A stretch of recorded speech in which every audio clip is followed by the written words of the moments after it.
Bienvenue les électroconscients dans cette nouvelle vidéo où je vais vous parler du Terraflor. Et le Terraflor, c'est simplement la mise à la terre appliquée aux plantes à l'intérieur de la maison qui sont en pot, mais aussi à l'extérieur. Et pour mieux comprendre comment et pourquoi s'en servir, on se retrouve juste après ça.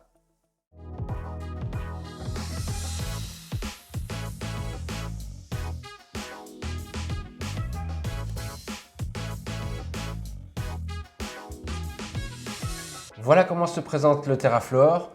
Donc le Terraflor en lui-même, qui est un fil d'aluminium enroulé autour d'une bille de bois.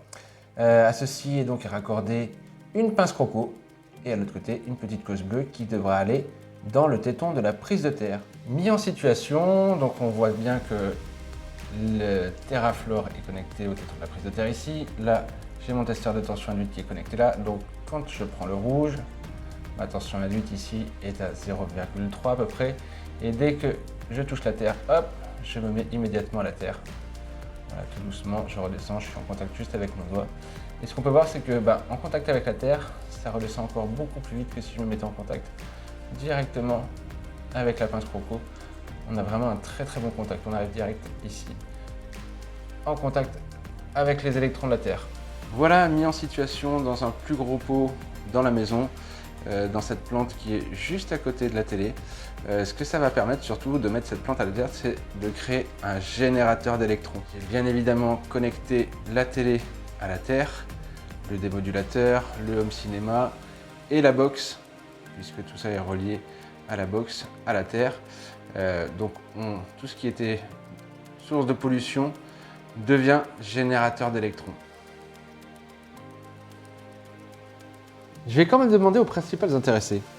Dites-moi alors, qu'est-ce que vous pensez du Terraflor? Nous, on se sent vachement mieux les pieds à la terre. On se sentait hors sol avant. Ah ouais, on est vraiment mieux les pieds dans la terre. Merci pour ce beau témoignage. Je me suis naturellement rendu compte que c'était bénéfique pour les plantes, car comme elles viennent de le dire, elles sont vraiment mieux les pieds dans la terre. Et qui d'autre qu'une plante verte peut témoigner pour une plante verte? Bon, trêve de plaisanterie. Effectivement, la mise à la terre fonctionne pour les plantes en pot et il me semble nécessaire, une évidence de le faire à la maison pour deux raisons. La première, le bien-être de la plante. La deuxième, pour créer des générateurs d'électrons.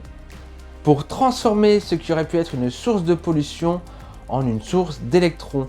Car comme tu le sais, tout matériel conducteur qui n'est pas mis à la terre, quand il est exposé à un champ électromagnétique, il rayonne lui aussi. Donc la plante à côté de la télé, si la télé n'est pas mise à la terre et que la plante verte est à côté, d'une part, elle va être impactée par ce rayonnement électromagnétique et d'autre part, elle aussi va se mettre à rayonner ce champ. Donc il est très important, encore une fois, d'agir sur le matériel électrique, mettre les appareils à la terre et d'agir aussi sur la mise à la terre du vivant, la plante dans ce cas précis. C'est une façon très simple et très efficace d'assainir son environnement dans la maison. Maintenant, tu sais comment et pourquoi te servir d'un Terraflor dans ta plante en pot. S'il te reste encore des questions, tu peux me les laisser en commentaire ou prendre contact directement avec moi à l'adresse mail en description.